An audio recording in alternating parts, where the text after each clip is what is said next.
You know what? Let's give it a look. All right. This is something. Is it good? Who knows? But I will let you know there are allegations against former Representative Matt Gaetz. And just so we're clear, a report has dropped accusing him of many things. Today, a man's life hangs in the balance. Did Matt Gaetz? In today's Resi Review.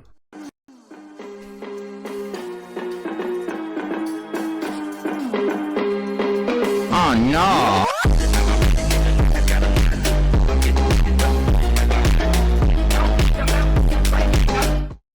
Okay, all right.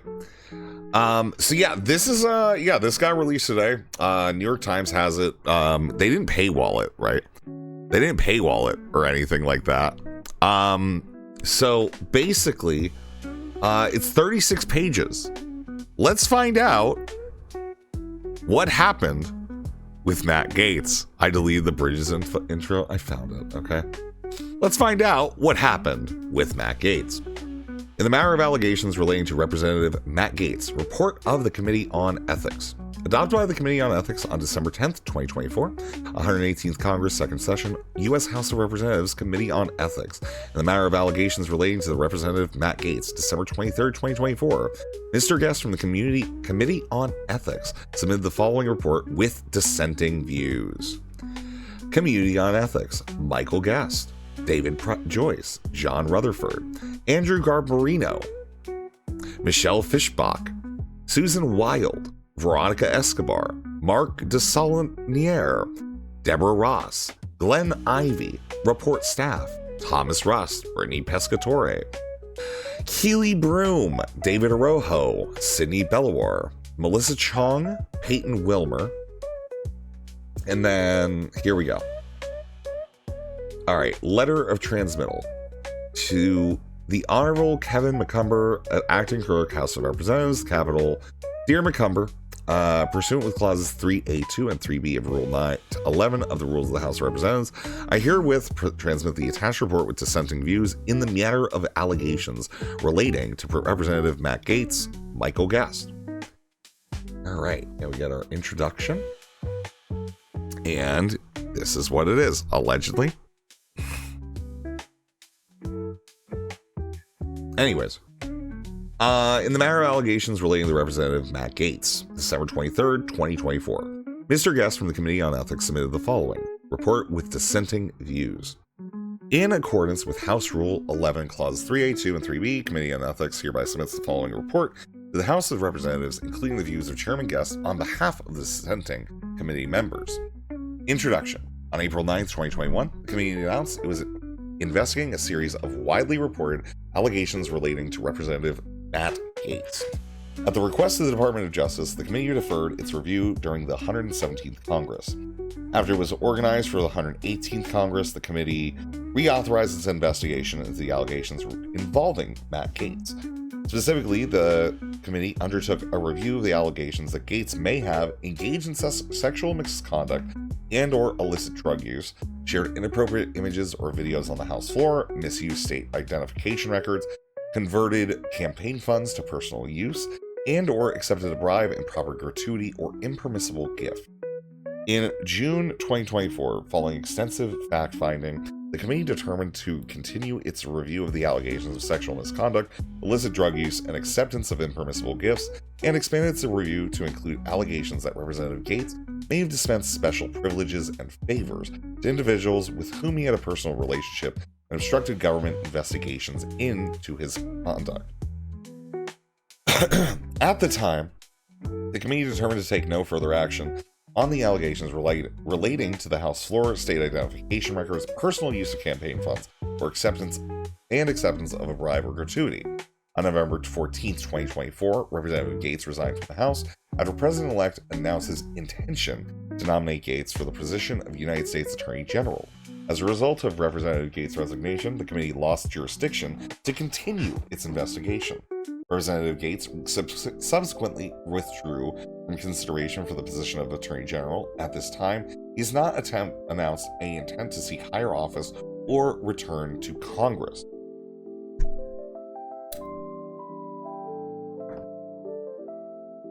The committee has typically not released its findings after losing jurisdiction in a matter. However, there are a few prior instances where the committee has determined that it was in the public interest to release the findings, even after a member's resignation from Congress. The committee does not do so lightly. In this instance, although several committee members objected, a majority of the members of the committee agreed the committee's findings should be released to the public. And some of the committee found substantial evidence of the following. From at least 2017 to 2020, Representative Gates regularly paid women for engaging in sexual activity with him. In 2017, Representative Gates engaged in sexual activity with a 17-year-old girl. During the period 2017 to 2019, Representative Gates used or possessed illegal drugs, including cocaine and ecstasy, on multiple occasions. Representative Gates accepted gifts, including transportation and lodging, in connection to the 2018 trip to the Bahamas, in excess of permissible amounts. In 2018, Representative Gates arranged for his chief of staff to assist a woman with whom he engaged in sexual activity in obtaining a passport, falsely indicating to the U.S. Department of State that she was a constituent. Representative Gates knowingly and willfully sought to impede and obstruct the committee's investigation of his conduct. Representative Gates has acted in a manner that reflects discreditably upon the House. Based on the above, committee concluded there was substantial evidence that Representative Gates violated House rules. State and federal laws and other standards of conduct prohibiting prostitution, statutory rape, illicit drug use, acceptance of impermissible gifts, provision of special favors and privileges, and obstruction of Congress. Do we have the evidence, or is it behind a paywall? This isn't behind a paywall.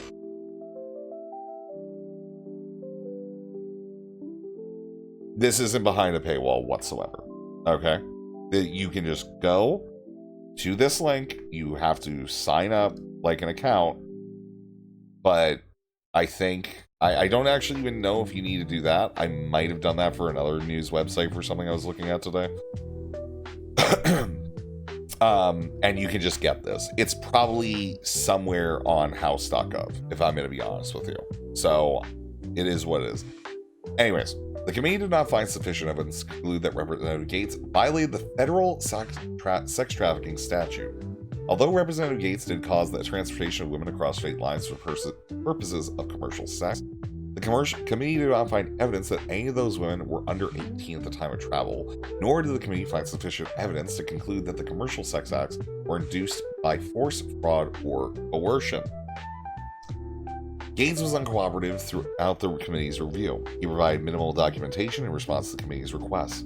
He did not agree to a voluntary interview. On July 11th, the committee issued a subpoena to Gates for his testimony. He did not appear despite having received notice of the date and time of the deposition. The committee then sent Gates a set of written questions to which he issued a public response that ignored most of the direct questions about his misconduct and mischaracterized the committee's investigation and his participation up to that point. Despite Representative Gates' claims to the contrary, the committee's singular mission is to protect the integrity of the House. When faced with serious public allegations against a member, the committee will often investigate, and when such allegations are fake, the committee has a shared goal with the respondent to disprove those allegations. While the committee considered whether to establish an investigative subcommittee to consider sanctions against Gates, the committee ultimately determined that it would not risk the further victimization of women involved in the matter. Most of the women with whom the committee spoke gave statements to DOJ and urged the committee to rely on those statements in lieu of requiring them to relive the experience. They were particularly concerned with providing additional testimony about a sitting congressman in light of DOJ's lack of action on their prior testimony. DOJ refused to provide the relevant statements and other significant evidence to the committee. DOJ cited internal policies about protecting uncharged subjects like Gates, general concerns about how DOJ's cooperation with the committee may deter other victims in other matters, and various inapposite policies relating to congressional oversight of DOJ itself. DOJ's initial deferral request and subsequent lack of cooperation with the committee's review caused significant delays in the investigation. Those delays were compounded by Representative Gates' obstructive effort. The committee has determined that its findings must be released without further impediment. Accordingly, on December 10th, the committee voted on whether to release this report. Although several members did not support its release, a majority voted in favor. So yeah, this is like the Merrick Garland DOJ. He didn't do anything. He did literally nothing at all when it came to like anything that could possibly look that it was like a political investigation. Right? Why did they jail him for contempt of Congress? Because the committee didn't have the teeth to do it, because Garland wasn't going to do it. You know what I mean? Like, if Garland was actually involved and the Department of Justice actually didn't drag feet, they probably would have done something, but, you know. Chapter 2, Procedural History. On April 9th, 2021, committee publicly announced it was investigating allegations relating to GAETZ, including whether he may have engaged in sexual misconduct or illicit drug use, shared inappropriate images or videos on the House floor, misused state identification records, converted campaign funds to personal use, and or accepted a bribe, improper gratuity, or impermissible gift. Shortly thereafter, DOJ requested the committee defer all investigation of Representative GAETZ. The committee did so.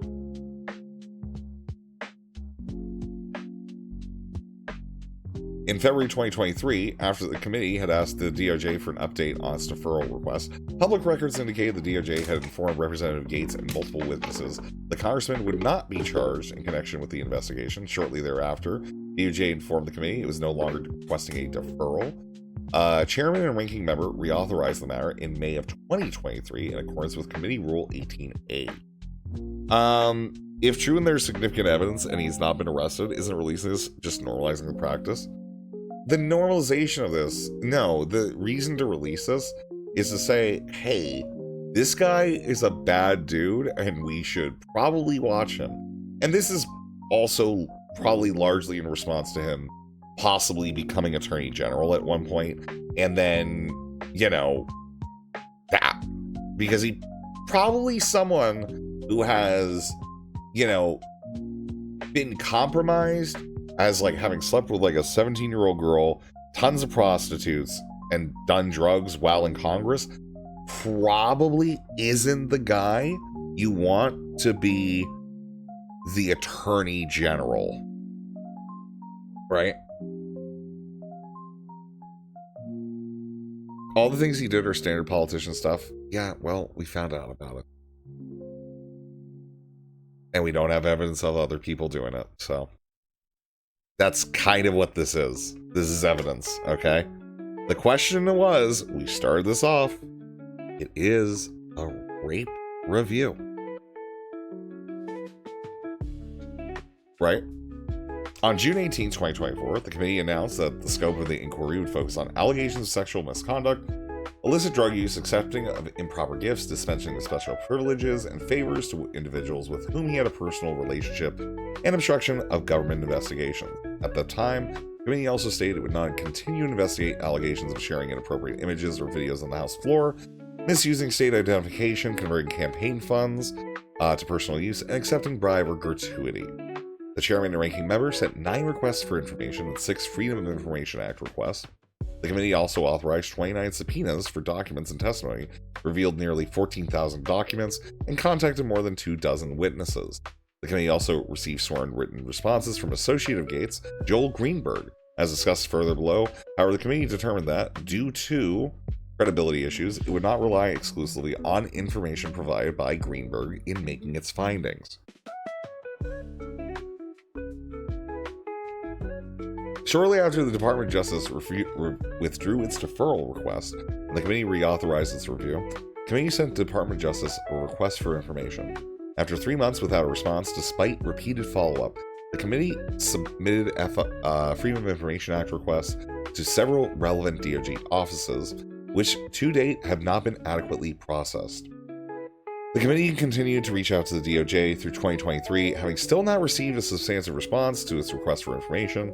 On January 12, 2024, the committee received its first correspondence from the DOJ on the matter. At the time, the DOJ provided no substantive response or explanation for its delay.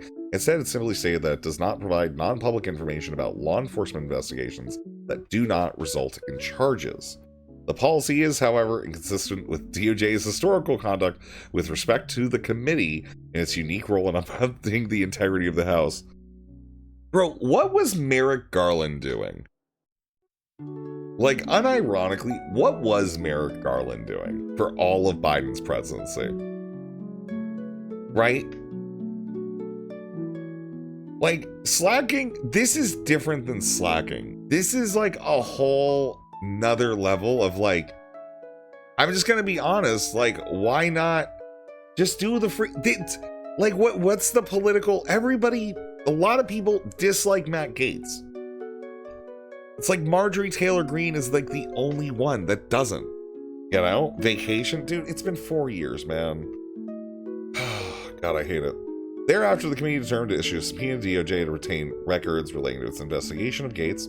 DOJ did not comply with the subpoena by the date required, but suggested it remain committed to good faith engagement with the committee. In spirit of cooperation, the committee provided a list of specific responsive documents setting out particularized demands to the subpoena.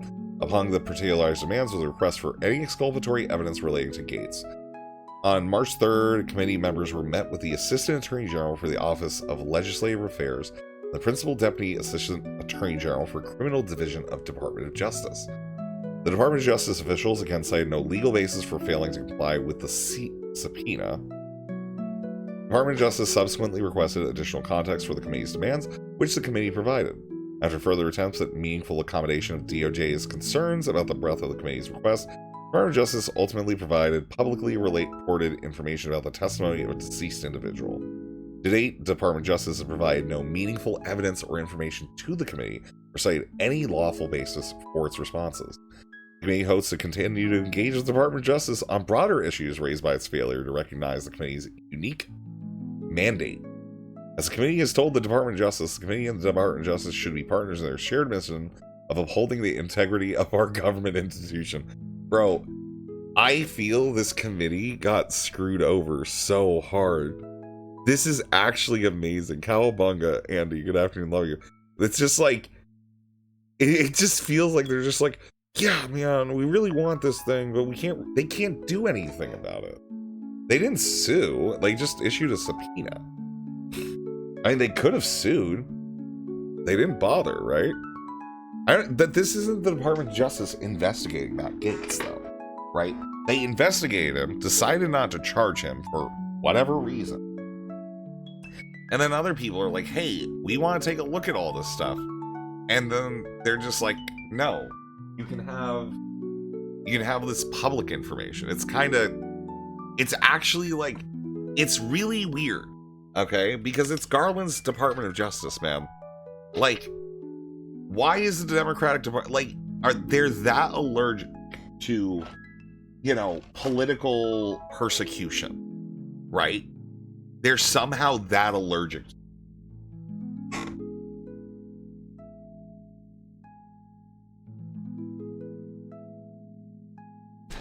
Actually incredible. Actually incredible. All right. Anyways, little bitches, I get, yeah, you know, what can I say? Anyways, the committee initially made a narrowly tailored request for information to Representative Gaetz, seeking information limited to the allegations that would not be within the DOJ's jurisdiction, the alleged acceptance of improper gift, and sharing of nude images and videos on the House floor. The request also invited Representative Gaetz to provide additional information relevant to any of the allegations under review. Gaetz sought numerous extensions and complained about the burden of the request. Ultimately, Gaetz provided only 3 pages of information in response to the committee's initial request. On May 12, 2024, the committee requested Representative Gaetz inform the committee on whether he would agree to participate in a voluntary interview and provide him a list of allegations so they can make any response or provide any information regarding the allegations. On May 24th, he provided a brief written denials of the allegations and demanded the committee address leaks prior to me providing any oral testimony to the committee.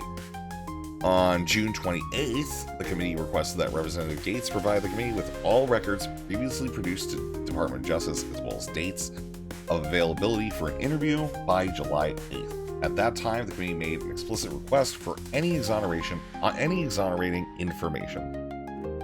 Akriel, good afternoon, love you. Gaetz was not charged because the key witness was previously charged with lying for the exact same thing. No credibility. They felt they had no case without him. Yeah, they said that earlier in this. It's I think the bigger issue I'm taking with this is why was... I don't know. I don't understand why the Department of Justice just didn't do anything, you know, to like support the committee, you know? Like that's like, I think my bigger issue here is I just don't understand why the Department of Justice did literally no responses to like Freedom of Information Act requests. I'm big on Freedom of Information Act stuff. I just like it. I think it's a good idea. I think it's a really good idea. And I just do not understand why. Yeah, I just don't really understand why they wouldn't respond to this, you know, other than, you know, again, at the very bottom of everything, you know, Garland just being the literal worst attorney general ever, you know, but, you know, whatever. Great. Anyways, at that point, committee made explicit response for exonerating information. Committee also informed Representative GAETZ that could not permit further delays. GAETZ did not produce the requested documents or dates of availability, and on July 10th, he asked for an extension through the August recess to produce documents he deemed appropriate. Representative GAETZ did not provide these documents, and despite multiple extensions provided by the committee, the committee noted to Representative GAETZ that an interview would be an opportunity to respond to the allegations against you and relative questions arising out of the review. However, he declined to voluntarily participate, again making demands of the committee instead. On July 11th, the committee issued a subpoena for GAETZ's testimony. The subpoena was served electronically to GAETZ and his chief of staff, who had communicated with the committee on behalf of the congressman throughout the investigation. GAETZ did not appear to testify pursuant to the committee's subpoena. GAETZ did not provide legal basis for his failure to appear, but informed the committee that, upon information and belief, the House will not take action to enforce the subpoena. The committee informed GAETZ that, following his failure to comply with the subpoena and only to provide a fulsome response to previous requests for the information, the committee would rely on the record available to make its findings in this matter. GAETZ responded by stating that he had prioritized providing evidence that was most clearly and directly proves his innocence, and stated that he welcomed written questions from the committee. The committee subsequently sent a set of written questions to GAETZ. GAETZ issued his response publicly, which did not answer most questions, and asserted he would no longer voluntarily participate in the investigation. On November 14th, 2024, GAETZ submitted his resignation from the House. On December 10th, while several members of the committee objected, the majority of the members voted to release the report. We're going over the GAETZ report? Yeah, we are. Yeah, this was like, it's 36 pages. I figured, you know, it'd be something we could read through. I'm for it, you know, I'm for it. When you set the bar so low, no expectations can be mustered. Absolutely true, dude. Absolutely true, dude. Yeah, it's the thing is, I think it's like trying not to politicize the Department of Justice, but I'm just gonna be honest. I think Comey kind of sent that way downstream. You know, there's probably, you could go and make arguments like the Iraq War, even with Colin Powell and Condoleezza, right? You probably could make those like further arguments about the Department of Justice putting its finger on the scale and then connecting the Iraq War with something that, you know, didn't actually destroy Bush in the polling to begin with, right? That's it. So is it the case for shit out of luck regarding him actually seeing any type of consequence whatsoever for his actions? Well, ice beans. I would say legally, maybe, but recent developments, maybe not. I would not advocate for those developments. Anyways, relevant laws, rules, and other applicable standards of conduct. Federal laws. Section 1591 of Title 18 of the United States Codes prohibits trafficking a minor for commercial sex while knowing or in reckless disregard of the fact that the victim is a minor.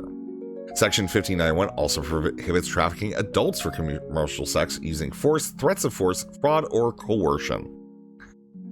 The Mann Act prohibits the knowing transportation of individuals through interstate or foreign commerce to engage in prostitution or other illegal sexual activity. Section 2423 specifically prohibits the transportation of minors with the intent to engage in commercial sex or illegal sexual activity. However, the defendant establishes that he reasonably believed that the individual with whom she engaged in commercial sex was at least 18 years old, the defendant may avoid criminal liability.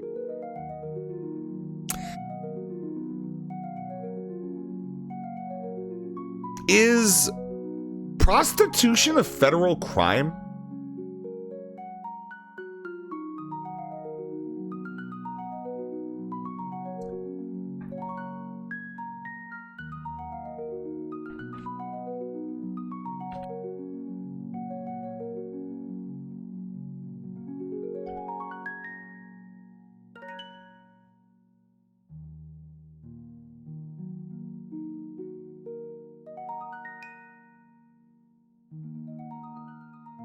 Yeah, it's mostly, well, I guess like the federal level, mostly are the people who promote or facilitate it, the Mann Act, and then prohibition in military establishments. So like this like level of him having sex with a 17-year-old, probably not. And like just the general, it's still illegal, but it's, if he's not the one who's making the criminal enterprise, then technically not. Chai, good afternoon, love you. Interesting. Anyways, a federal law also prohibits obstruction of Congress. Specifically under 18 U.S.C. 1505, it is a crime either corruptly or through threats to influence, obstruct, or impede the due and proper exercise of the power of inquiry of a House committee, or to endeavor to do so. Federal law also prohibits tampering with witnesses in a congressional proceeding. Pursuant to 18 U.S.C. 1512, it is a crime to knowingly intimidate, threaten, or corruptly persuade or attempt to do so, or to engage in misleading conduct toward an individual with the intent to influence, delay, or prevent the testimony of any person in an official proceeding, or to cause someone to withhold or alter evidence. The witness tampering statute also prohibits the lesser offense of intentionally harassing a witness in an attempt to dissuade the witness from testifying. False statements to Congress in connection with an investigation are also prohibited pursuant to 18 U.S.C. 1001. This doesn't even work. I don't remember what I said earlier, Chai. I think I said you look beautiful. Was that it? Why?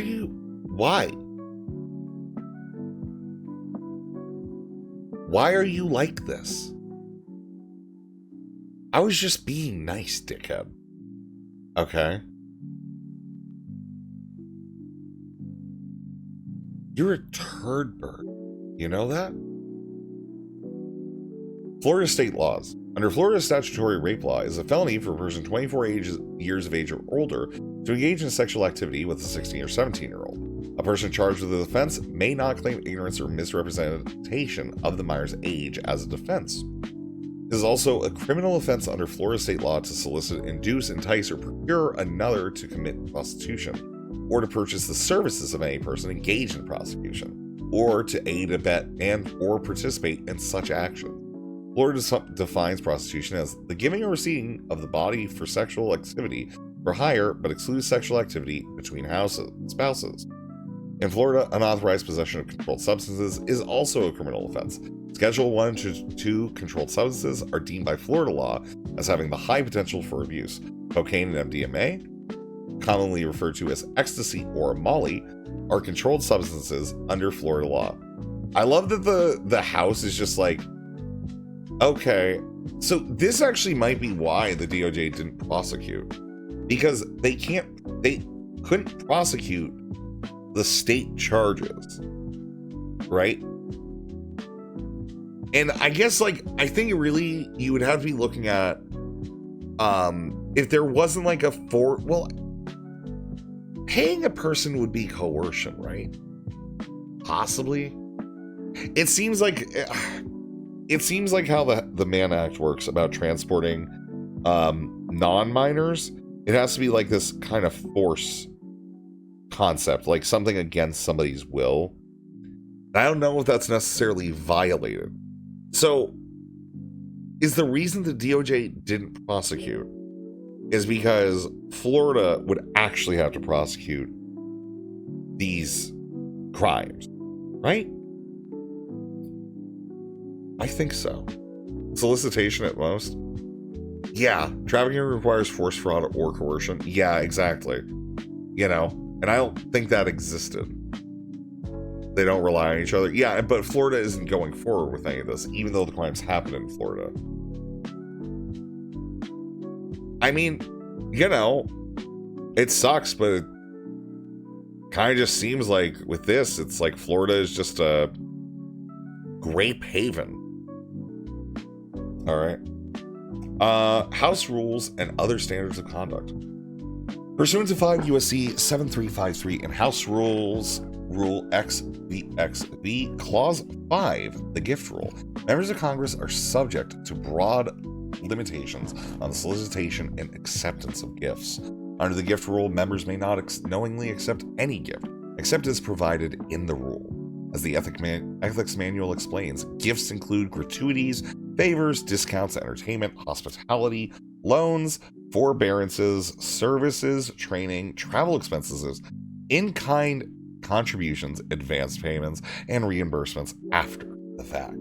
The general provision of the gift rule allows a member to accept a gift valued less than $50 so long as the source of the gift is not a registered lobbyist or an agent or private entity that retains or employs such individuals.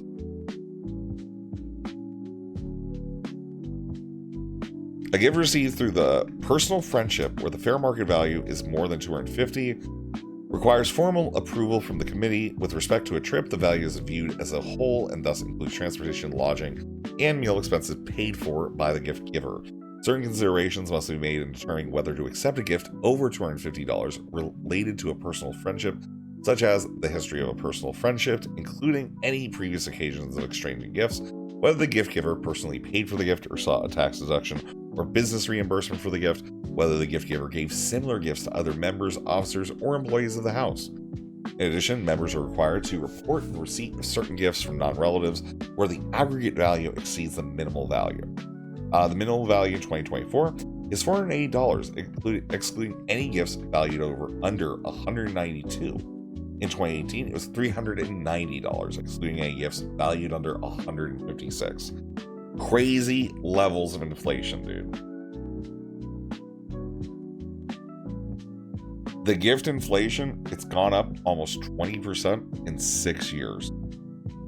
Nutto levels of inflation, dude. Nutto. There's also an exemption for gifts of personal hospitality, for which there's no value limit and no reporting requirement. The personal hospitality exemption, however, is limited. It applies only to stays and meals in someone's personally owned home, and does not include air travel to get to that location or stays in a property that is rented out to others. House Rule 13, Clause 15, governs the payment for use of non-commercial aircraft by House members. Members may use personal funds for use of an aircraft supplied by an individual on the basis of a personal friendship. Members may only accept a flight on the non-commercial aircraft without reimbursement under limited circumstances under the gift rule. As a general matter, the personal friendship exception can only apply only if the aircraft is owned by the member's personal friend and use of the aircraft is for personal purposes, and the member receives written approval from the committee where the value is in excess of $250. Section 5341 of Title II United States Code establishes that members' representational allowance provides that its purpose is to support the conduct of official and representational duties of a member with respect to the district from which the member is elected. The Ethics Manual notes, however, that assistance to a non-constituent is not entirely prohibited under the statute and explains, in some instances, working for non-constituents on matters that are similar to those facing constituents may enable the member to better serve his or her district. Nonetheless, members should not devote official resources to casework for individuals who live outside the district, but instead may refer to the person, his or her own representative or senator, for assistance. The Code of Ethics for Government Service sets forth standards of conduct for all government employees. Paragraph 2 of the Code provides that those in government service serve to uphold the Constitution, laws, and legal regulations of the United States and of all governments therein, and never to be a party of their evasion. Oscar, we love you. Paragraph 5 states that they should never discriminate unfairly by the dispensing of special favors or privileges to anyone, whether for remuneration or not. Remuneration? All public servants are charged under the code with upholding the principles articulated, ever conscious that public office is a public trust. House Rule 23, Clause 1 states, a member of the House shall behave at all times in a manner that shall reflect creditably on the House. House Rule 23, Clause 2 states that members shall adhere to the spirit and the letter of the rules of the House. 4. Chapter 4. Factual background. Salary is remuneration. I always thought it was remuneration. That's the only reason why I stopped there for a moment. Allegations of sexual misconduct and drug use. On March 30th, 2021, the New York Times reported that Representative Gaetz was under investigation by the Department of Justice for possible violation of sex trafficking laws. The investigation reportedly related to allegations that Representative Gaetz had a sexual relationship with a 17-year-old and paid for her to travel with him. On April 1st, 2021, additional reporting indicated the federal investigation included allegations including cash payments, the use of illegal substances, the recruitment of women online for sex, and the use of campaign funds to pay for travel for women. The DOJ investigation was part of an ongoing inquiry involving a former county tax collector in Florida named Joel Greenberg, who was sentenced to 11 years in prison in 2022. Asik, good afternoon, love you. That's a word a lot of people get wrong. Yeah, including me. Gaetz's agreement with Joel Greenberg. The committee record shows that shortly after he was sworn into Congress in 2017, Representative Gaetz became friends with Mr. Greenberg, who had recently taken office as the Seminole County tax collector. According to Mr. Greenberg, the two met at the house of Christopher Dorworth, a Florida lobbyist. Mr. Greenberg and Representative Gaetz frequently attended parties and other gatherings with young women in attendance. Many of those women were initially contacted by Greenberg by the website Seeking Arrangements, and Mr. Greenberg subsequently introduced the women to Representative Gaetz. Seeking Arrangement advertised itself as a sugar dating website that primarily connected older men and younger women seeking mutually beneficial relationships. The website was generally understood by many of the women interviewed by the committee to involve, at minimum, an exchange of companionship for money. There have been prosecutions against individuals for sex trafficking that originated with contacts made through seeking arrangements or similar websites, and some have called for the website to be shut down due to its facilitation for prostitution. Platforms such as Seeking are known to make it easier for traffickers to exploit victims and connect with buyers. The committee did not receive any evidence that Gaetz had his own account on Seeking.com. Greenberg indicated he frequently showed the site to Gaetz and that he provided his login credentials to Gaetz. According to Greenberg, he and Representative Gaetz would split the costs of drugs, hotels, and girls. For example, the committee reviewed evidence that such activity occurred in July 2017. Specifically, evidence showed that Gaetz, Greenberg, and others gathered at a rental property located in Brickell neighborhood of Miami, Florida for a weekend, beginning on July 7th, 2017. Gaetz and Mr. Greenberg also spent time in Fort Lauderdale during the Miami stay, during which time Gaetz withdrew at least $1,200 in cash from 3 different accounts at a single ATM. On June 22nd, 2017, Gaetz paid $6,308 for that rental booking. On July 9th, 2017, Greenberg paid Representative Gaetz $1,600 by check. Greenberg said the check was reimbursement for a share of the rental. Greenberg also noted that they met up with another individual for dinner that weekend, and he shared a photo of Representative Gaetz himself and the other individual on social media on July 8th, 2017. The committee received evidence confirming that Representative Gaetz at times personally made payments to women who attend parties with him and Mr. Greenberg, using various peer-to-peer electronic payment services, as well as checks and cash. The committee's record also indicates that Greenberg sometimes paid women for having sex with Representative Gaetz and was sometimes reimbursed by Representative Gaetz. Witnesses indicated that there were times where a lump sum would be sent to one woman, who would then distribute the money evenly among others who attend the parties. Likewise, in one instance, Gaetz sent $400 to Mr. Greenberg with the note, "Hit up victim A." Mr. Greenberg then sent 2 women payments totaling $400, including victim A. August 19th, 2020, Greenberg was indicted on charges related to his misuse of motor vehicle records and identification documents in his role as Seminole County tax collector, as an attempt to faultlessly accuse political opponent of being a pedophile. He was also additionally charged with sex trafficking of a child, wire fraud, bribery of a public official, theft of government property, and related charges. He pleaded guilty to 6, including sex trafficking of victim A in May 2021, but his sentencing was delayed until December 2022 due to his ongoing cooperation in several other matters. As part of his cooperation, he provided information that was ultimately corroborated and ended in successful prosecutions.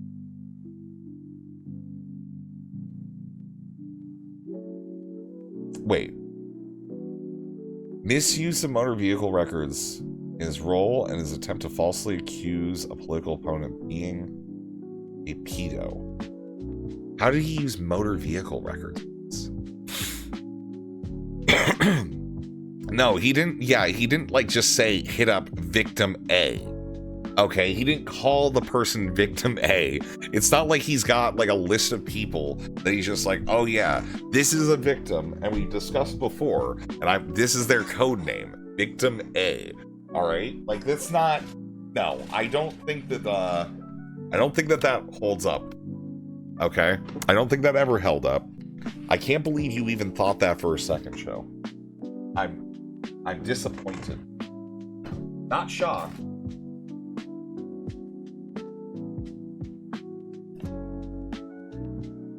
Merely disappointed. Merely disappointed.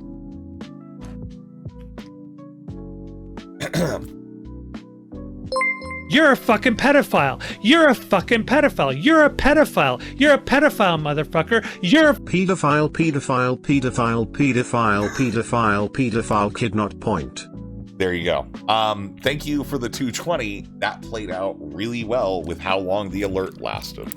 Okay, a phoebophile, rabid wombat. Stop. Stop.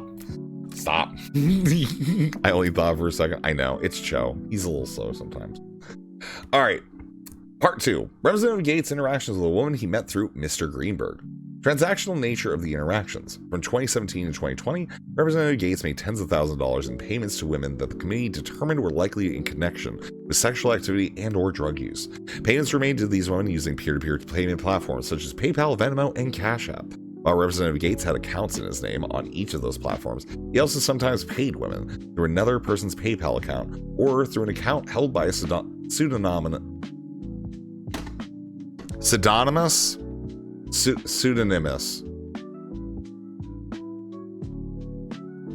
email account. Representative Gates also paid some of the women in check or in cash. The following chart summarizes payments made by Gates to Mr. Greenberg and to women via peer-to-peer payment platforms or checks. Women, the former girlfriend, woman 1, $63,836.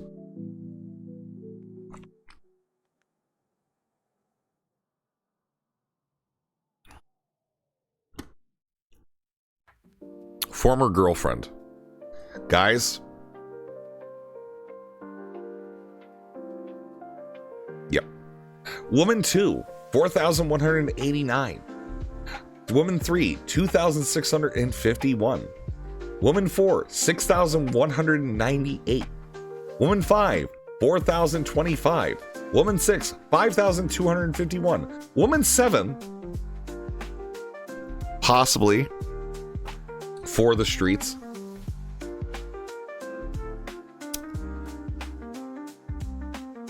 Woman 7, $200.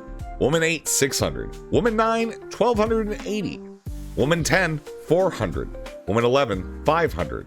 Woman 12, $2,135. Joel Greenberg, $3,950. This guy spent what? All right, well, if we include the ex-girlfriend, right? Why does it say 49? Does not include payments of attorney's fees. If we exclude that, right, the 63,000 on his ex, right? If we exclude that, he spent what? 6.5, 12.5, 16, 21.5. No, 21.75. Let's go with 22.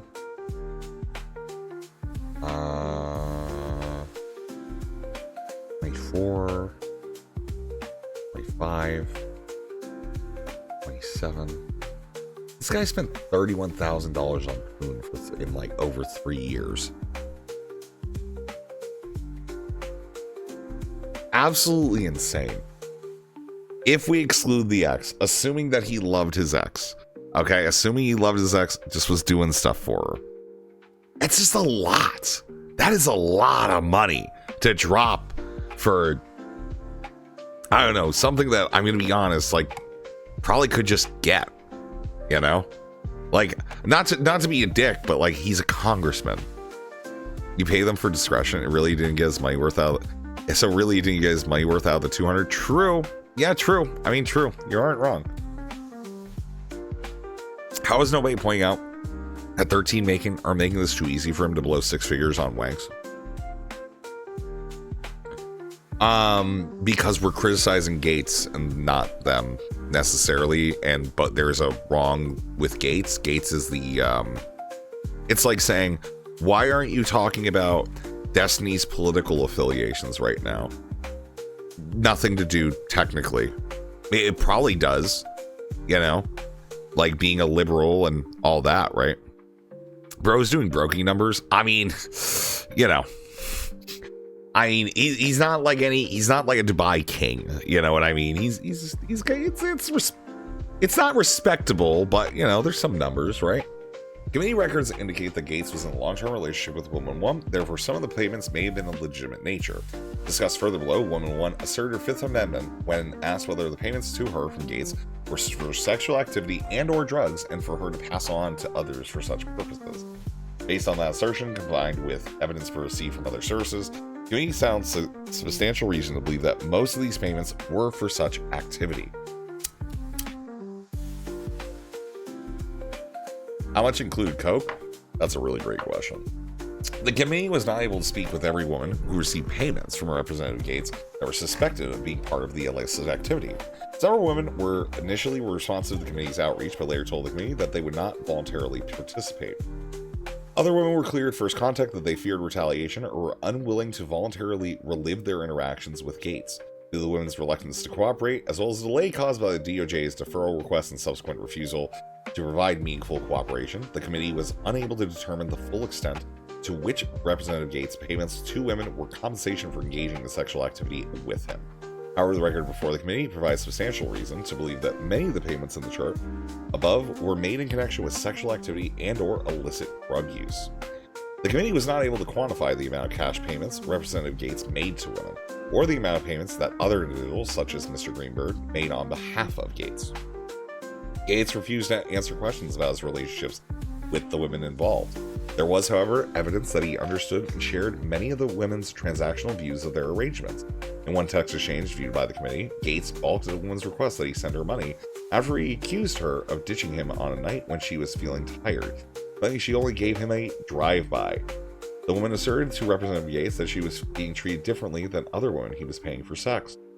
The committee also obtained text messages. Bro, just imagine, like, your prostitute's just like, dude, I just can't do it today. Okay, can't you just go with like Carly or something like that? Like, there's others, come on. You know, like, I know. Like, just, man, dude. Oh, a drive-by. Like, I don't know. Stop, Cho, stop. No.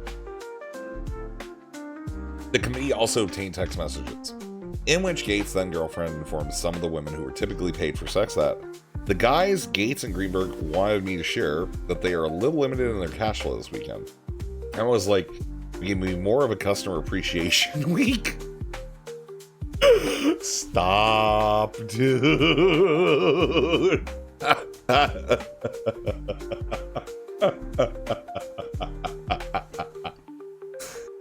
Customer appreciation week, dude. Oh man, dude. This is incredible.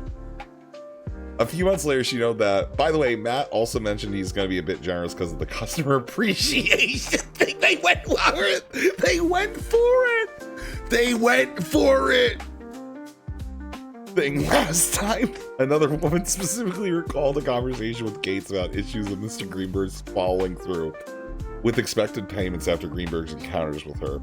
Greenberg told the committee that Representative Gates was aware that the woman they had sex with and paid had met Greenberg through the sugar dating website. Gates did not appear to have negotiated specific payment amounts prior to engaging in sexual activity with the woman he paid. Instead, the women had a general expectation that they would be typically receive some amount of money after each encounter. In 2017, using a pseudonymous account, Gates made payments to a woman largely without a description of the purpose of the payment.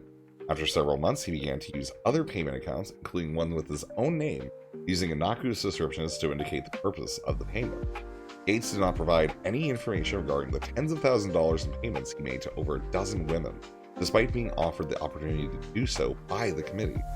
Gates was provided with a list of women who the committee found received payments from him beginning in 2017, was asked to inform the committee of the purpose of those payments, as well as to inform the committee how he knew the individual and whether, if you engage in asexual activity with the individual, did she ever indicate to you that she expected payment for engaging in sexual activity with you?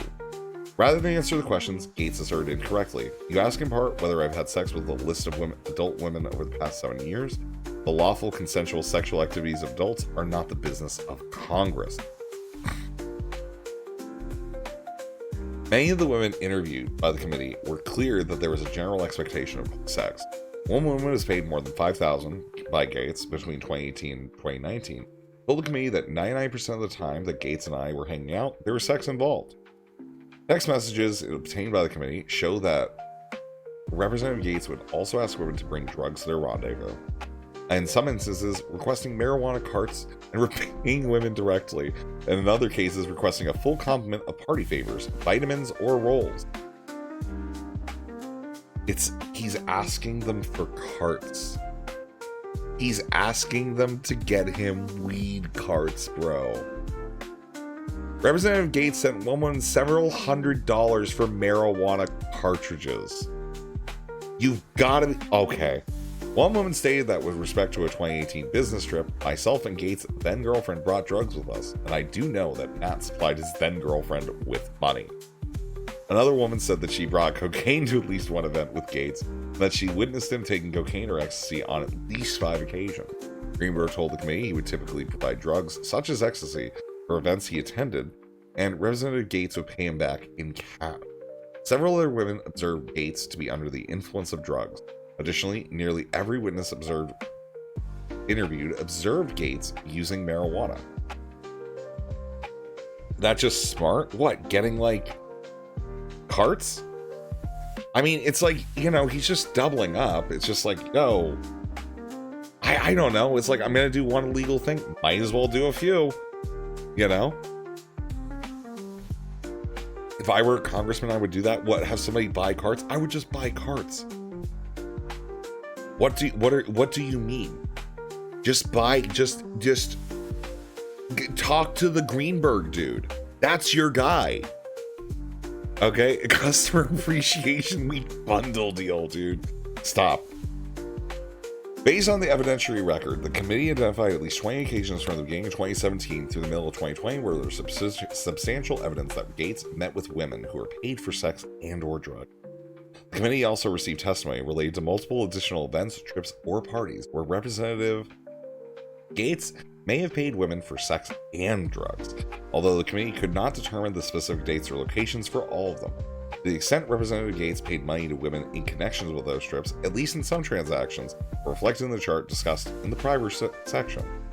One of the women that Mr. Greenberg sent met on seekingarrangement.com and introduced to Gates in or around 2017, became Gates's girlfriend when he was 35 and she was 21. Their relationship continued for over 2 years.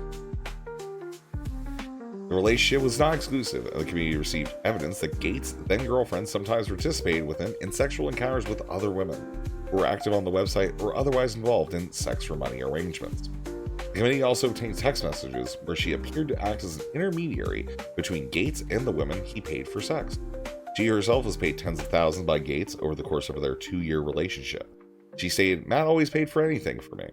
However, she invoked her Fifth Amendment rights against self-incrimination in response to several questions, including what the purpose of specific payments was, whether Gates ever paid her for sex, and whether she was aware of Representative Gates paying others for sex. She also invoked her Fifth Amendment privilege when asked to explain increase in payments from Representative Gates in 2019, whether any of the payments from Gates were related to drugs, and whether payments she received from Greenberg were related to Gates.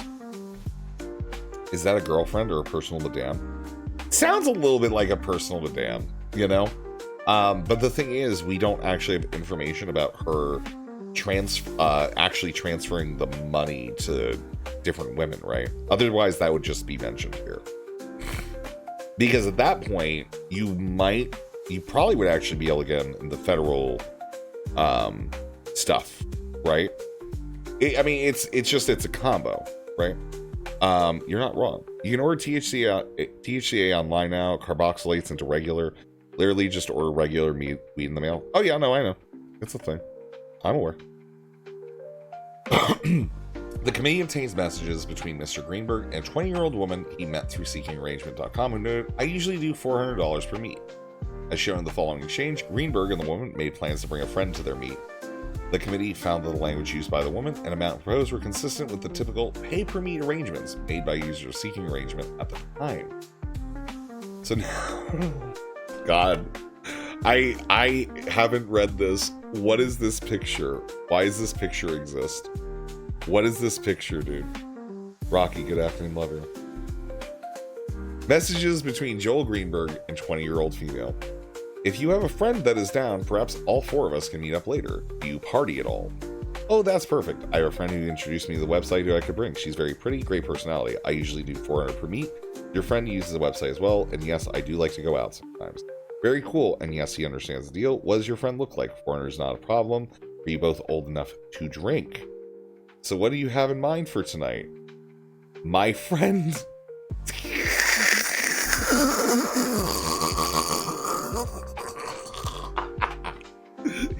It's him taking a picture of him taking a selfie of himself. My friend. Dude, come on. What a picture though, man. Jeez. "Oh, my friend thinks he's really cute. Well, he's down here only for the day, and we work hard and play hard. Have you ever tried Molly?" This is very goofy, Ice Beans. It's extremely, extremely goofy. Okay. Evidence reviewed by the committee shows that on several occasions, Representative Gates met with the woman who corresponded with Mr. Greenberg in these messages. He continues to follow her on social media, is paid for more than $2,000 since 2018.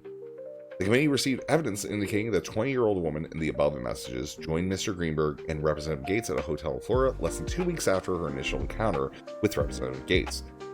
The committee's record indicates that Gates also invited another woman who he regularly paid for sex to meet him at the hotel without disclosing to her that others would be present. The other woman, who was 21 years old, had recently asked the congressman for his help with her tuition. She recalled that Gates agreed and told her to meet him at that hotel room, where he would provide her with a check, which according to the woman was interesting because he normally sent Venmo payments. When she arrived to pick up the check, she found Greenberg and the 21-year-old woman present. The 21-year-old woman told the committee that there was an expectation of a sexual encounter. The 4 of them had sex, and afterwards, Representative Gates gave her a $750 check made out to cash with tuition reimbursement in the Venmo line, which she deposited the next day to help pay for her tuition. The 21-year-old woman told the committee that she believed the encounter could potentially be a form of coercion, because I really need that money. Okay. Well, I don't think they determined it to be that. Otherwise, it would be a federal crime. Representative Gates' financial records confirms that he wrote the check, that he was present at the hotel identified by the woman on the date identified by the woman. As another example, the committee obtained text messages that appeared to show Gates messaging a woman he knows through Mr. Greenberg, inviting her to travel on a private plane to Key West from May 19th to the 21st, 2017, with 2 guys, 4 girls, a very high-quality, adventurous group. She instantly responded with, "Yeah, I'm in," to which Representative Gates said, "Fantastic. As is true with all time you spend with me, it'll be very fun and very chill." The same woman was photographed with Gates on May 19th, 2017 in Orlando. The photograph depicts Gates in a casual shirt with his arm around her in a dimly lit bar. He was photographed in front of a helicopter with 3 other women associated with Gates around the same time. In front of a helicopter? Including his then girlfriend. After the committee obtained copies of the text messages and selfie photo, there was a public reporting about the evidence. In response to the reporting, Gates' spokesperson released a statement that Gates does not know anything about the woman you're referencing, though he takes thousands of selfies each year. Payment records reviewed by the committee, however, show that Representative Gates paid $600 to the woman the same day he was photographed with her. In February 2018, Mr. Greenberg introduced Representative Gates to 2 women with accounts on seekingarrangement.com. They were generally older than the other women that Greenberg had previously introduced to Gates, and they had slightly different relationships with the 2 men. There were only 2 women paid by Gates, who denied to the committee that the payments they received from the congressman were compensation for engaging in sexual activity. One of the women, who was 25 years old when she met Gates, testified that she understood herself to be more sophisticated than other women on Seeking. In contrast to the women who almost exclusively interacted with Gates in hotel rooms or at private parties, this woman attended events as Gates' date, for which she was paid between $500 and $1,000 per event. She also states that she did not feel pressure to have sex with Gates and only did so on some occasion. She told the committee that in December 2019, right? Okay, dude, you still had sex with him.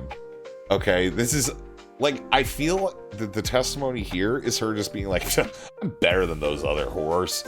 All right. And then she's like, but yeah, I just did it because I wanted to, though. It's, I don't know. I'm just saying that's how I read this. It's kind of funny in my head. She told the committee that in December 2019, Gates had his congressional assistants arrange travel for her to D.C. for one night. According to the woman, she attended dinner with Gates and a few other individuals. She stayed overnight at a hotel with Gates and had sex with him. Gates sent the woman $1,000 around that time. The woman told the committee she was paid to be his date and that the sex was not necessarily an expectation. Bro, she does sound a little bit more like a professional, though. You gotta, this is I think what you're supposed to say to the cops when they ask, hey, do you just blow that John for some money? The other older woman, who was 27 years old when she met Gates, was the only woman interviewed by the committee who did not view their relationship as transactional in nature. The first time she met Gates, however, she had sex with him and was paid $1,000 by Greenberg, which she understood to be at Representative Gates' direction. She told the committee that she viewed her relationship with Gates as more or less dating, although it was never anything serious. She said she was not familiar with his then girlfriend, and said she was not aware that he was also having a sexual relationship with her friend, the 25-year-old woman. She frequently commented on social media, and he still follows her on social media. Okay, this woman sounds like she's coping, though. This one sounds like she's coping. Okay. Most of the sex for money encounters with the committee reviewed occurred in Florida, particularly around Orlando. Several of the women involved were students based in that area. On several occasions, however, Gates did travel with women that he paid for sex. On September 13th, Gates, 2 other men, and 6 women traveled to the Bahamas. Gates arrived by commercial plane later than the others, who arrived on private planes. The group stayed at a vacation rental booked and paid for by one of the male travelers. The attendees stated that this was a social trip. They sunbathed, chartered a boat, and went to dinners and to a casino as a group. Gates engaged in sexual activity with at least 4 of the women on the trip. Several of the women recalled that Gates appeared to be under the influence of drugs and that they took ecstasy during this trip. One woman said she witnessed Gates taking ecstasy as well. Most, if not all, of the women had been involved with some history of sexual interactions with Gates, for which they had been paid. While there were no specific payments to the women in connection with the Bahamas trip, according to one woman, the trip itself was more so the payment. The group returned to Orlando on September 16, 2018. I feel like this is like the customer appreciation weekend, Gates flew on a private plane with another man and 3 women, while the remaining individuals flew on another private plane.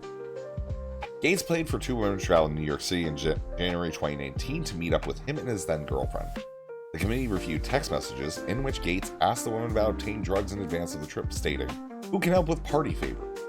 In addition to paying for their travel costs, the committee received evidence that Gates sent the women money to compensate them for sexual activities they engaged with him during the trip.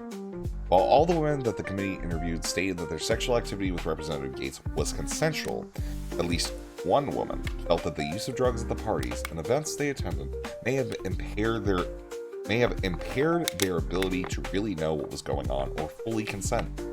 Indeed, nearly every woman that the community spoke with could not remember the details of at least one or more of the events they attended with Representative Gates and attributed to that drug or alcohol consumption. The women also discussed instances where Gates would try to convince them to have sex with him or Mr. Greenberg. He would make me feel bad about not wanting to have sex with him or Greenberg, and that he would say, "Why don't you want to have sex with me?" Or, "Mr. Greenberg looks very sad over there. Make him happy." Another woman said that the relationship at some point was a loving friendship, but over time it came to feel like a task. A third woman said, "When I look back on certain moments, I feel violated." One woman said, I think about it all the time. I still see him when I turn on the TV and there's nothing anyone can do. It's frustrating to know I lived a reality that he denied."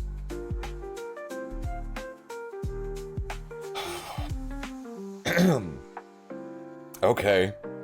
And let's just be clear here. Alright. Not going to do the show on the hour because I don't want to have the thing come up. And I want to use the bathroom real quick. Okay. And we continue. Section 3. Representative Gates' interactions with the minor he met through Mr. Greenberg. Numerous witnesses told the committee that on July 15, 2017, Representative Gates attended a party at Mr. Dorworth's house. This party was also attended by Mr. Greenberg, Representative Gates's then-girlfriend, and several others, including Victim A, who was 17 years old at the time. Mr. Dorworth testified the record overwhelmingly suggests that Representative Gates had sex with multiple women at the party, including the then 17-year-old, for which they were paid. Dorworth testified that Representative Gates was a frequent guest to his home. According to the community where Dorworth lives, non-residents are required to present a driver's license before entering, and entry records are maintained.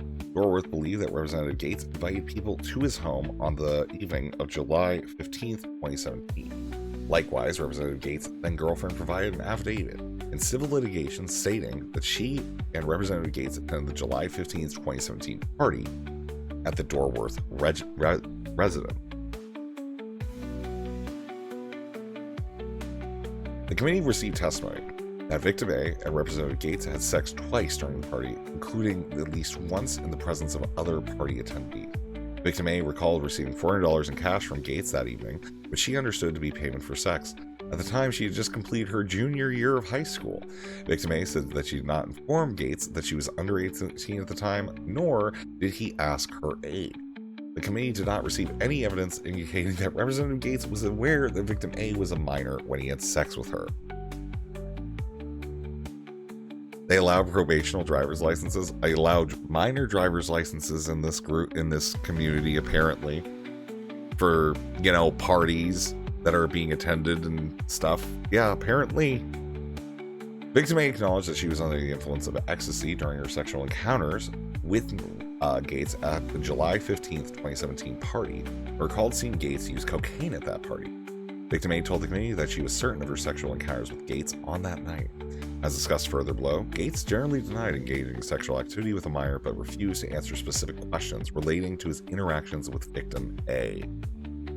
On August 2nd, 2024, Gates sent the committee a copy of a social media post from Mr. Dorworth regarding his lawsuit against Victim A, in which he accused her of being part of a conspiracy to defame him. In that post, Dorworth discussed his recent settlement with Victim A, in which no funds were exchanged.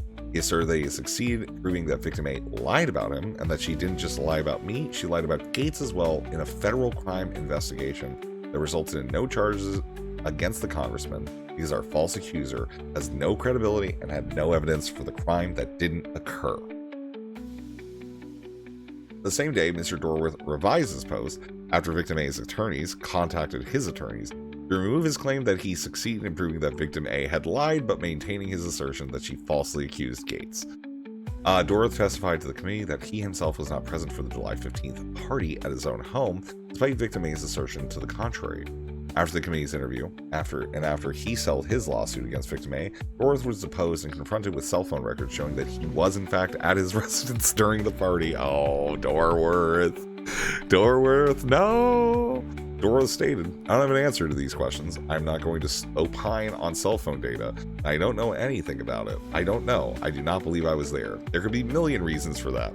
As the questions about his cell phone, bro, I feel like this is like the moment they're recording and he's just like falling apart right now. He's like, wait, how do they know? Oh God, that damn phone. With a name like Dorworth especially. As the questions about his cell phone pinging from a tower less than a mile from his home continued, Dorworth became irritated, informing his attorney, I'm telling you that I was not at that party. So if you believe those records somehow impute that I was, or that they make it just undeniable, then that certainly is your belief. The committee requested through counsel that Dorworth clarify his testimony regarding his whereabouts on the evening of July 15, 2017. His counsel did not respond.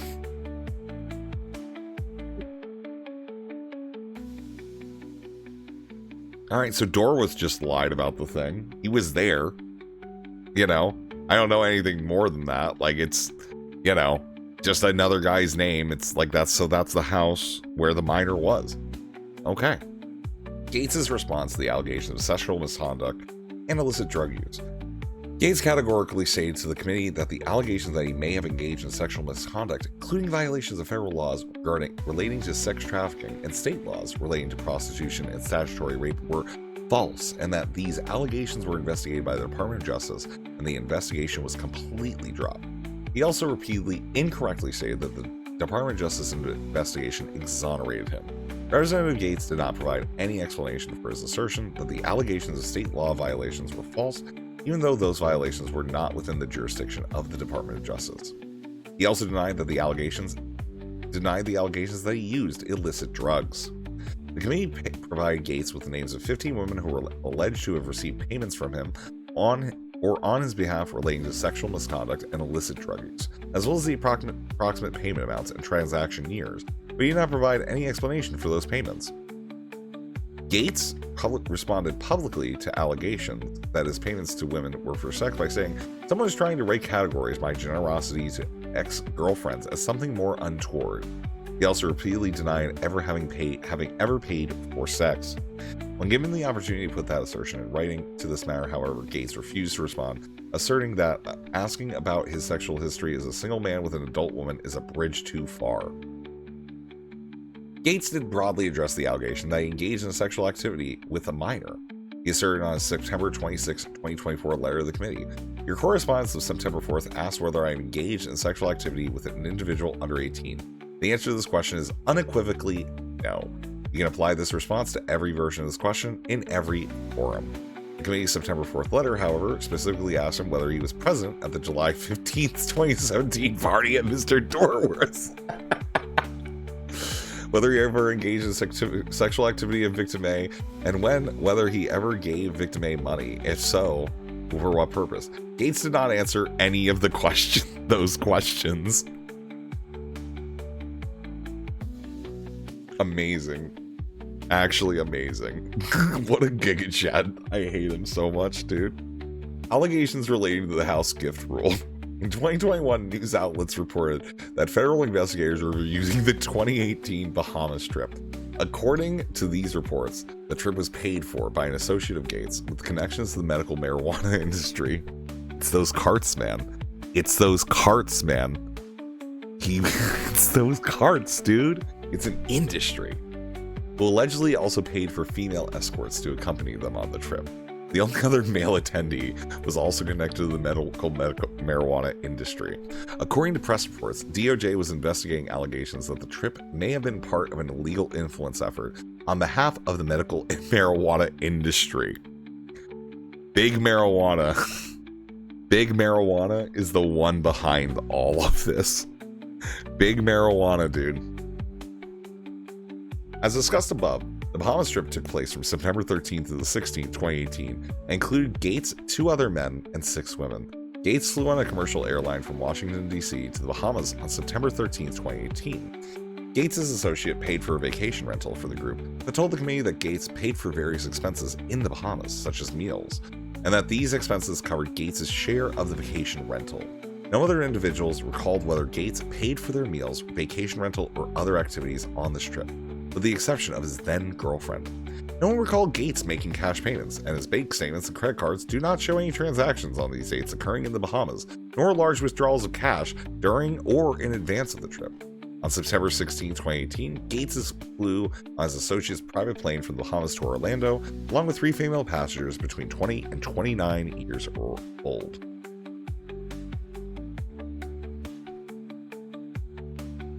Amazing. What is this? Stop.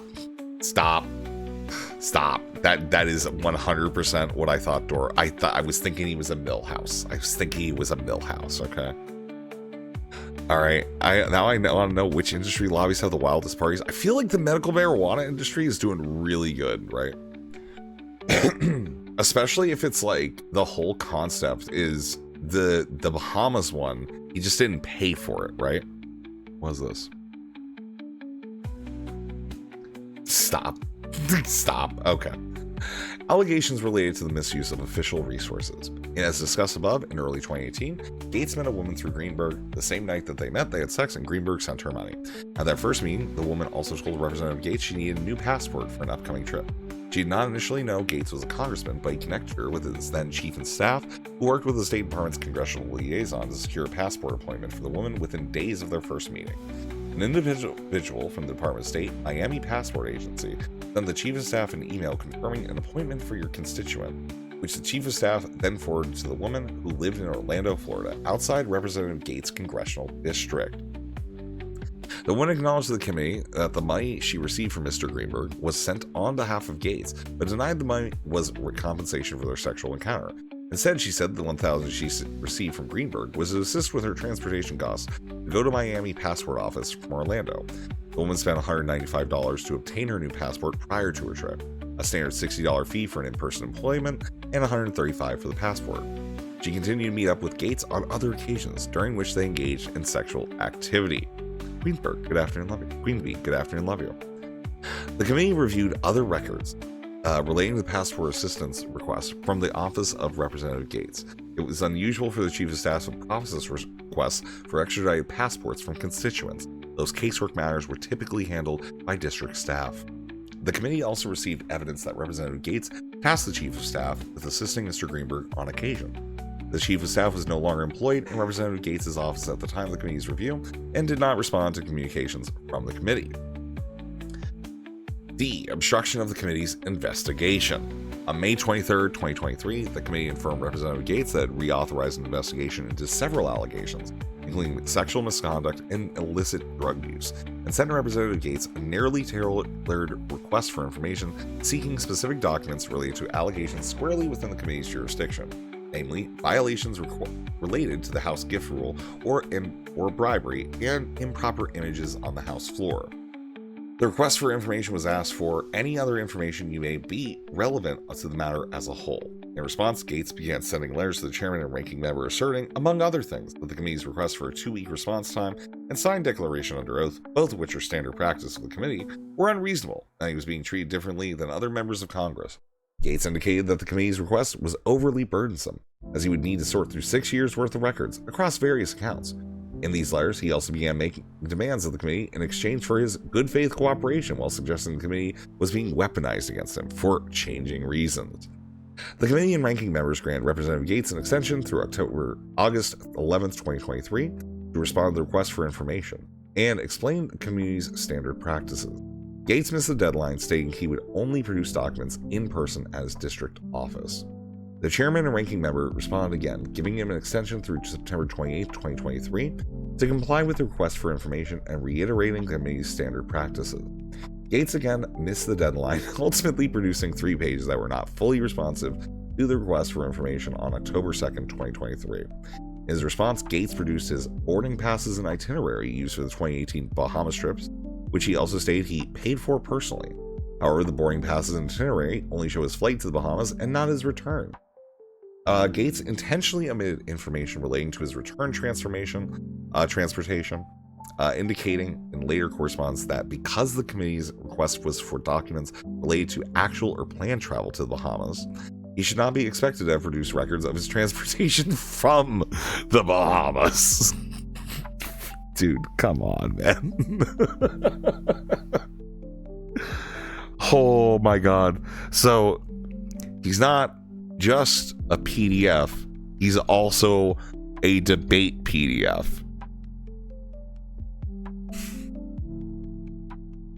Thanks, Destiny.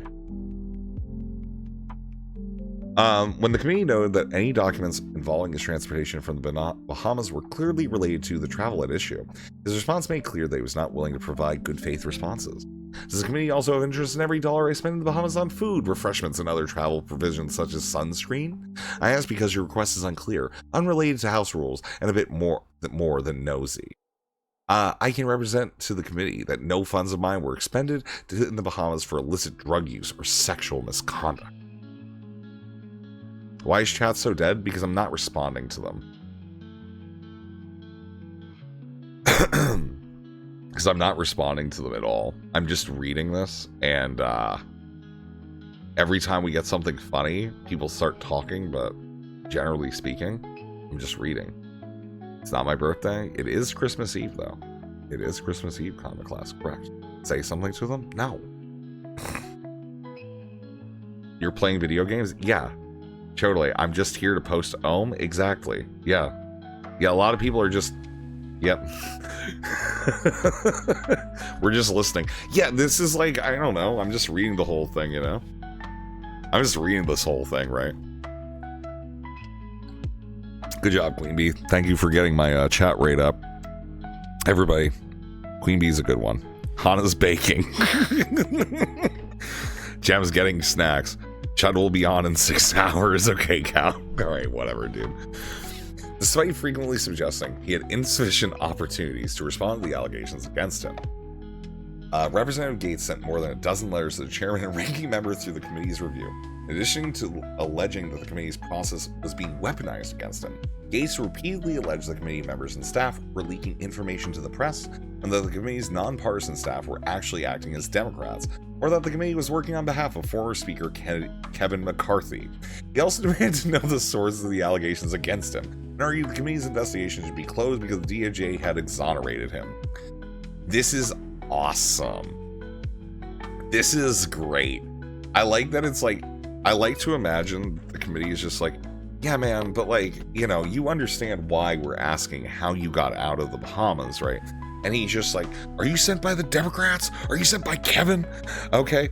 And he's just like slowly freaking out and coming up with random things in his letters that he's sending them. It sounds awesome. I really like it. On May 20th, 2024, the committee requested Representative Gates provide availability for an interview to be conducted sometime in the first 2 weeks of June. The interview would be an opportunity for Gates to answer questions about and respond to allegations. In that letter, the committee appended a fulsome list of allegations involving Gates to ensure his awareness of all allegations before the committee. On May 24th, 2024, Representative Gates responded to the committee's letter.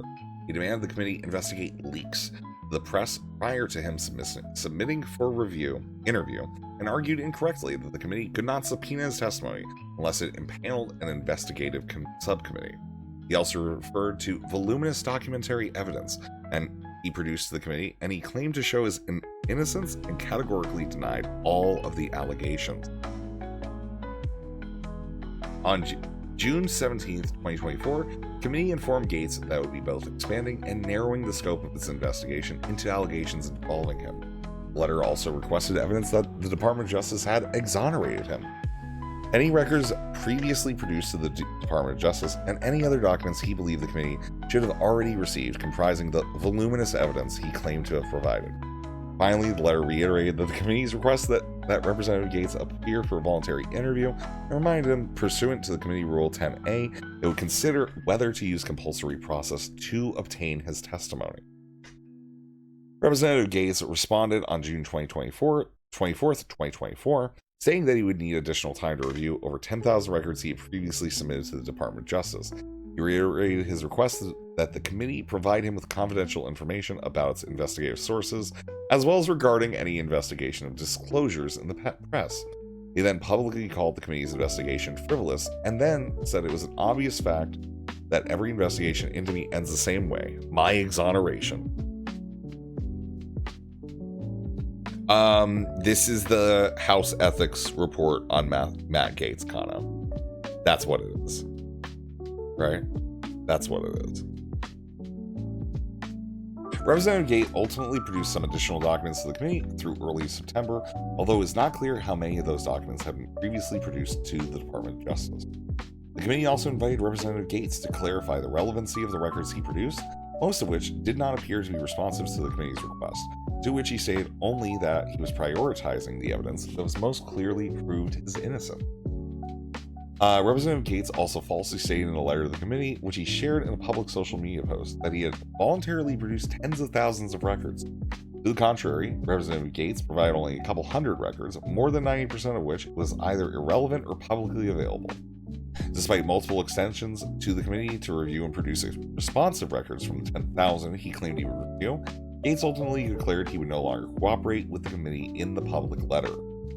The committee also reviewed allegations that Representative Gaetz may have sought to tamper with witness testimony in connection with his investigation or the Department of Justice's investigation. The Department of Justice refused to provide a copy of an audio recording in which Gaetz discussed the Department of Justice's inquiry with one of the women he paid for sex.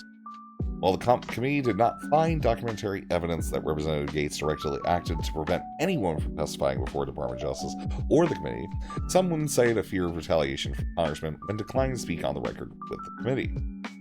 Findings. The committee found Representative Gaetz violated state laws related to sexual misconduct. The committee did not find that Representative Gaetz violated federal sex trafficking law. The committee did not obtain substantial evidence that Representative Gaetz violated federal sex trafficking laws. Transportation of an individual for purposes of commercial sex could violate such laws if the individual is a minor or if the sexual activity occurred through force, fraud, or coercion. Gaetz was alleged in news reports to have paid a minor to engage in sexual activity and traveled with him on a trip to the Bahamas in 2018. However, the youngest person who traveled with him and his associates was 18 years old at the time of the trip. Further, she and the other woman who attended the Bahamas trip did not recall being paid for sexual activity on the occasion. One woman testified she was not paid for the sex on the trip, though she did have sex with Gaetz because the trip itself was more so the payment. As discussed above, there is evidence that Gaetz paid women to travel to New York and D.C. for commercial sex. At the time, each of the women was over the age of 18. While Gaetz' relationship with these women involved an exploitative power imbalance, the committee does not have reason to believe that he used force, fraud, or coercion, as those terms apply under the applicable laws. The committee found that Gaetz engaged in commercial sex. There is substantial evidence that Representative Gaetz paid women for sex and had others pay women for sex on his behalf. The committee heard testimony from over half a dozen witnesses who attended parties, events, and trips with Gaetz from 2017 to 2020. Nearly every young woman that the committee interviewed confirmed that she was paid for sex by or on behalf of Representative Gaetz. A few of the women characterized their relationship differently, describing a date-for-hire arrangement that may not necessarily implicate state prostitution laws. Even assuming that the payments to those particular women would not violate prostitution laws, the committee found evidence that Gaetz spent tens of thousands of dollars on other women, with whom he had a shared understanding that they would be compensated for sexual activity with him. There were potentially additional amounts spent on commercial sex that could not be specifically identified, either because payments were made in cash or through intermediary. The committee's record thus indicates that Gaetz enticed and procured women to engage in sexual activity for hire and purchased the services of women engaging in sexual activity for hire in violation of federal state law. Representative Gaetz refused to answer the committee's questions about his payments to women despite opportunities to do so in sworn testimony or in writing. While he's been unwilling to address the allegations under oath, Gaetz has made several public statements regarding the allegations under the committee's review, including that his generosity to ex-girlfriends is being misconstrued and that he has never ever paid for sex. The committee found this to be untrue. Members are required to uphold laws of the United States and all governments therein. and never be a party to their evasion. Through his violation of state prostitution laws, Gates acted contrary to his ethical obligation. Gates took advantage of the economic vulnerability of young women to lure them into sexual activity, for which they received an average of a few $100s after each encounter. Such behavior is not generosity to ex-girlfriends, and it does not reflect creditably on the House. The committee thus found Representative Gates to be in violation of House Rule 23, Clause 1. Okay. I mean, if this is what they're trying to do, like there was violations, and I see why they were going to have trouble releasing this. Because if he's not in the House, and most of the stuff like this is, oh, this is the House violation. You know, otherwise it's just saying, yeah, guess what? He did state laws. It appears he broke state laws, and that's it. Huh. It's going to be crazy if he tries to run for governor. He'll do it. He'll win. The committee found that Gates violated Florida's statutory rape law. There's substantial evidence that Gates engaged in sexual activity with a 17-year-old girl. The committee received credible testimony from victim A herself, as well as multiple individuals corroborating the allegation. Several of those witnesses have also testified under oath before a federal grand jury and in a civil litigation. Gates denied the allegation, but refused to testify under oath. He's publicly stated that victim A doesn't exist and that he has not had sex with a 17-year-old since I was 17. Oh my god, dude. He turns 18, dropped her off. Turns 18, drops her off. Okay? 17, 364 days, bro. Not even gonna think about it. Jeez. Found that to be untrue and determined the committee found that to be untrue and determined there was substantial evidence that Representative Gates had sex with the victim A in 2017 when she was 17 years old and he was 35. Gates' actions were in violations of Florida's statutory rape law. Gates has suggested the allegations against him have been manufactured and that Mr. Greenberg and victim A are not credible. The committee has acknowledged that Mr. Greenberg's credibility is in doubt. The committee received additional evidence from Greenberg that is not included in this report. Much of it salacious, but unverifiable, although consistent with the nature of the conduct of the committee, learned of from other witnesses. The committee found no reason to doubt the credibility of victim A. Gates has suggested the fact that she has, through her attorneys, expressed an intention to seek civil redress against him for raping her means that she has financial motive that undermines the veracity of her claims. The committee reviewed the letter from counsel of victim A to counsel for Representative Gates, which stated she intended to pursue claims against Gates, including child sex trafficking and statutory rape. Regardless of whether victim A had a pecuniary motive in sending such communication, she cooperated with the Department of Justice investigation for years and was let down by the justice system when reports circulated that the Department of Justice would be unlikely to pursue charges against Gates. Victim A is entitled to all the protections and remedies available to her under civil laws, and her intention to pursue claims against Gates and others does not negate her credibility. Moreover, as discussed above, the committee obtained testimony and documentary evidence from other witnesses corroborating the allegations. Gates' statutory rape of victim A was in violation of Florida law, the Code of Official Conduct, and the Code of Ethics for Government Service. The committee received evidence that Gates did not learn that victim A was 17 years old until more than a month after their first sexual encounters. However, statutory rape is a strict liability crime. After he learned that victim A was a minor, he maintained contact, and less than 6 months after she turned 18, he met up with her again for commercial sex. Okay, bro. I was about to say, like, you know what? Maybe they don't have the evidence. We'd have to actually see this go to, like, some sort of trial. This is, like, some interesting... He just waited. He literally waited. Oh, dude, like... Mr. Greenberg was prosecuted for sex trafficking the same individual. Gates denied that she existed. His conduct reflects discreditably on the House. The committee found Representative Gates used illegal drugs. There is substantial evidence that Gates used cocaine, ecstasy, and marijuana. At least 2 women saw Gates using cocaine and ecstasy at different events. Even more women understood him to be regularly using ecstasy. There's also ample evidence that Representative Gates purchased and used marijuana. He appears to have set up a pseudonymous email account from his house office in the Capitol complex for the purpose of purchasing marijuana. What? Oh, from his house office in the Capitol complex. Wait, so he's buying weed with government computers?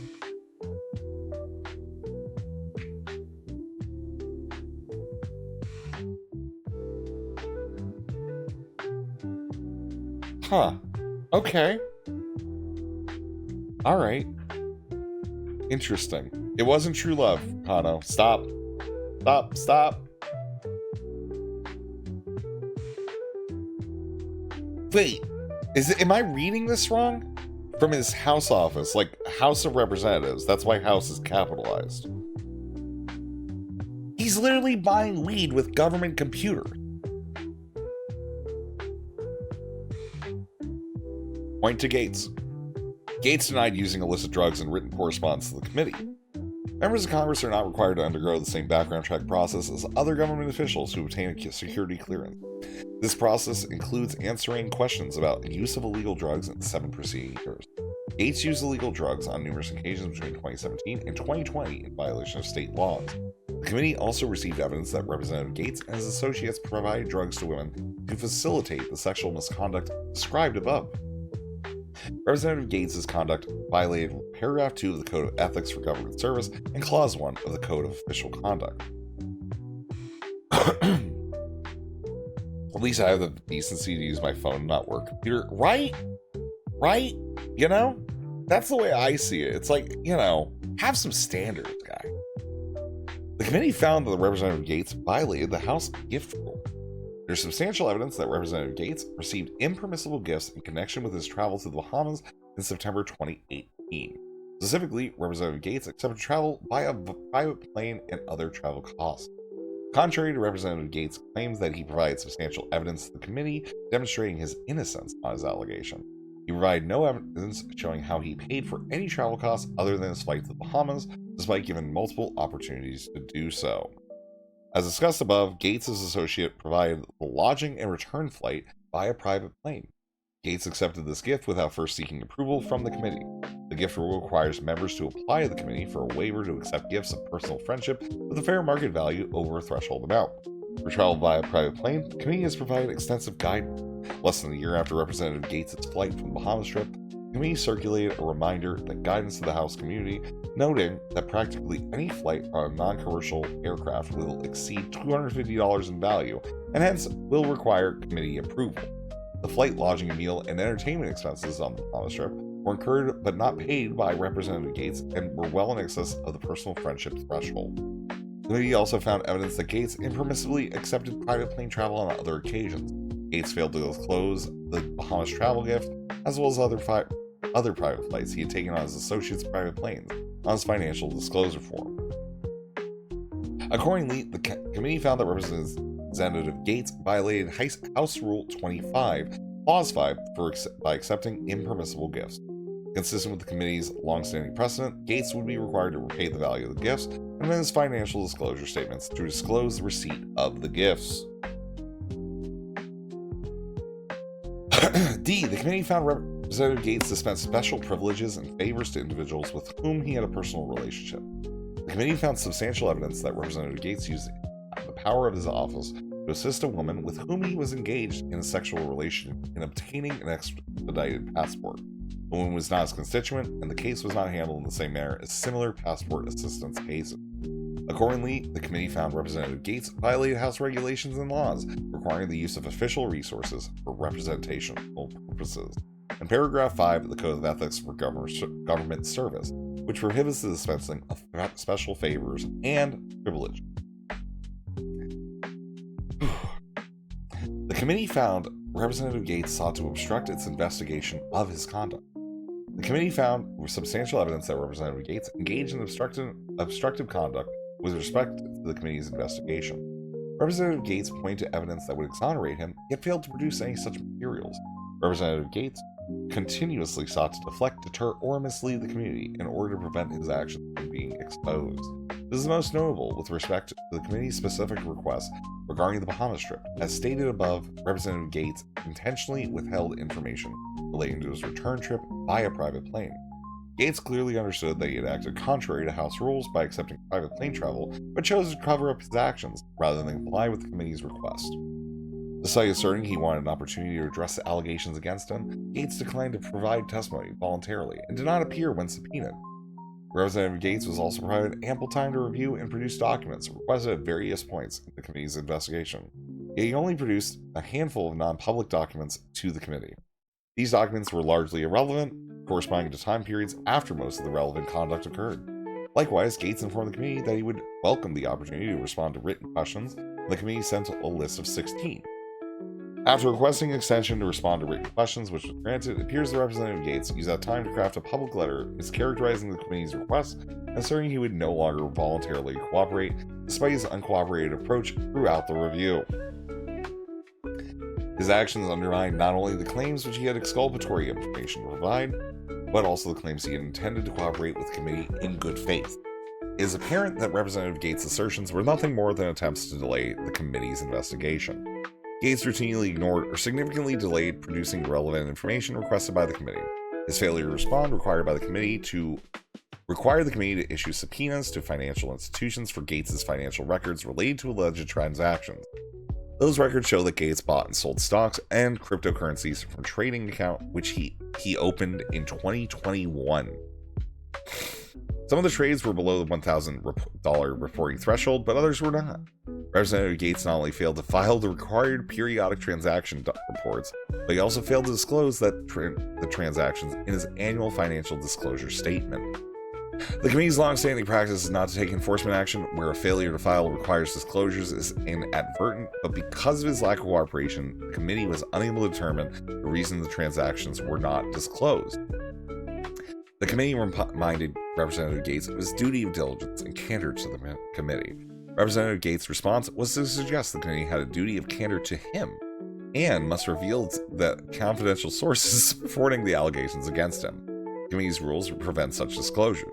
Moreover, the committee had serious concerns that Representative GAETZ might retaliate against individuals who had cooperated with the committee. In 2020, the committee admonished Representative GAETZ for his conduct towards a witness in a congressional proceeding, finding that he had acted in violation of the Code of Official Conduct for a public statement that was perceived by some as threats towards a witness. In that matter, the committee did not find sufficient evidence to conclude Representative GAETZ had the requisite criminal intent and noted he had expressed regret for his conduct. In contrast, in the current matter, there is sufficient evidence of Representative GAETZ's intent to derail the investigation. The committee determined that Representative GAETZ's attempt to mislead and deter the committee from investigating him implicated federal criminal laws relating to false statements and the obstruction of Congress. Even if Representative GAETZ's obstructive conduct in this investigation did not rise to the level of criminal violation, it was certainly inconsistent with the requirements that members act in a manner that reflects credibly upon the House, in violation of House Rule 23, Clause 1. Conclusion. Based on the above, the committee determined that there is substantial evidence that Representative GAETZ violated the House rules and other standards of conduct prohibiting prostitution, statutory rape, illicit drug use, impermissible gifts, special favors or privileges, and the obstruction of Congress. The committee made no special oversights or finding in the report. No budget statement is submitted. No funding is authorized by any measure in this report. Woo! Where's Grackle? He's probably asleep. Views of Chairman Michael Guest on behalf of the dissenting committee members. Right on behalf of the members of the committee who did not support the release of the report regarding Representative Matt Gaetz, we believe and remain steadfast in the position that the House Committee on Ethics lost jurisdiction to release to the public any substantive work regarding Mr. Gaetz after his resignation from the House on November 14th. While we do not challenge the committee's findings, we take great exception that the majority deviated from the committee's well-established standards and voted to release a report on an individual no longer under the committee's jurisdiction, an action that the committee has not taken since 2006. House rules give the committee jurisdiction over current members, officers, and employees of the House. Consistent with these rules, when a member who is under investigation and by the committee leaves the House, the committee's standard practice is to close this investigation and make no further statement on its findings. This is the one thing I've always hated about politics. I feel the fact that you can just resign from a position and stuff just disappears is just some of the most utter bullshit ever. It is something I hate about America. I will say that. We do not believe the rules authorize the committee to continue or expand its jurisdiction as it sees fit. Any precedence to the contrary is extremely rare, inconsistent with the rules, and outweighed by the vast majority of matters, too numerous to list, in which the committee took no material action after losing jurisdiction. Gaetz resigned from Congress, withdrew from consideration to serve in the next administration, and declared that he would not seek to be seated in the 119th Congress. The decision to publish a report after his resignation breaks from the committee's long-standing practice, and opens the committee to undue criticism and will view it as some to attempt to weaponize the committee's process. We believe the operating outside the jurisdictional bounds set forth by the House rules and committee substandards, especially when making public disclosures, is a dangerous departure with potentially catastrophic consequences. Finally, we join the views of the committee as expressed in its December 23, 2024 public statement addressing the significant and unusual amount of public reporting on the committee's review of the matter. As expressed by the committee, to the extent that any of the public reporting on this matter came from unauthorized disclosures of confidential committee information, we strongly condemn such unauthorized disclosures, which are damaging and harmful to the committee's work.